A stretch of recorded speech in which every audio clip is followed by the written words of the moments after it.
നമസ്തേ. ഓം ശ്രീമാത്രേ നമ. പരീക്ഷയിൽ ജയിക്കാൻ സരസ്വതി ദേവിയുടെ അഷ്ടമന്ത്രം. അമ്മയുടെ സരസ്വതി ദേവിയുടെ 8 മന്ത്രങ്ങൾ ജപിച്ച് പരീക്ഷ എളുപ്പമായി എഴുതാനും നല്ല മാർക്ക് ലഭിക്കാനുമുള്ള ഒരു എളുപ്പ വഴിയാണിത്. അമ്മയുടെ 8 നാമങ്ങൾ ജപിക്കുകയും പിന്നെ പരീക്ഷയ്ക്ക് നന്നായി പഠിച്ചിട്ട് എഴുതുകയും ചെയ്യുമ്പോൾ അമ്മയുടെ പാതി അമ്മ നന്നായി ചെയ്തു തരും. താൻ പാതി ദൈവം പാതി എന്നാണ്. നമ്മുടെ പാതി നമ്മൾ നന്നായിട്ട് പഠിക്കുക, അത് സമയത്ത് ഓർമ്മിപ്പിച്ച് എഴുതുവാനുള്ള, അത് പ്രതിഫലിപ്പിക്കുവാനുള്ള കഴിവ് അമ്മയും നൽകും.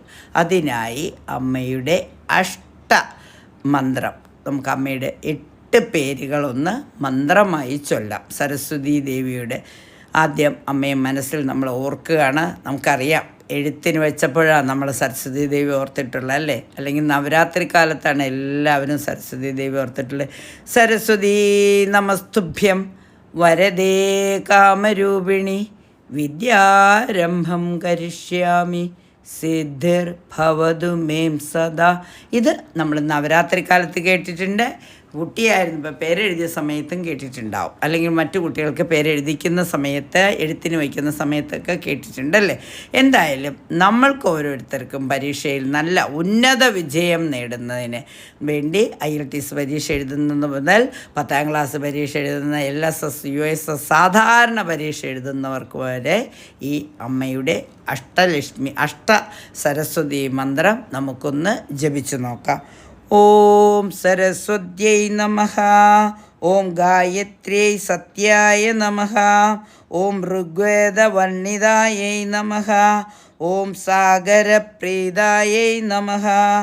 ഓം ജ്ഞാനമുദ്രാयै നമഃ. ഓം ജ്ഞാനസാഗരാयै നമഃ. ഓം ദക്ഷിണാമൂർത്തിമതേ നമഃ. ഓം വൈഖാനസപ്രിയാयै നമഃ. ഓം സരസ്വത്यै നമഃ. ഓം ഗായത്ര്यै സത്യാयै നമഃ. ഓം ഋഗ്വേദവർണിതാयै നമഃ. ഓം സാഗരപ്രീതാयै നമഃ. ഓം ജ്ഞാനമുദ്രാयै നമഃ. ഓം ജ്ഞാനസാഗരാयै നമഃ. ഓം ദക്ഷിണാമൂർത്തിമതേ നമഃ. ഓം വൈഖാനസപ്രിയാयै നമഃ. ഈ 8 മന്ത്രങ്ങളും അങ്ങനെ ചൊല്ലിയതിന് ശേഷം നമ്മൾ എന്ത് ചെയ്യും? സരസ്വതി ദേവിയുടെ ഗായത്രിയും കൂടി ഒന്ന് ജപിക്കും. എങ്ങനെ?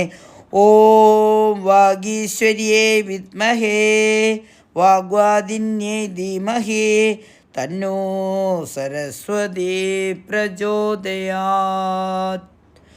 ഓം വാഗീശ്വര്യേ വിദ്മഹേ ഓം വാഗ്വാദിന്യേ ധീമഹി തന്നോ സരസ്വതി പ്രചോദയാത്.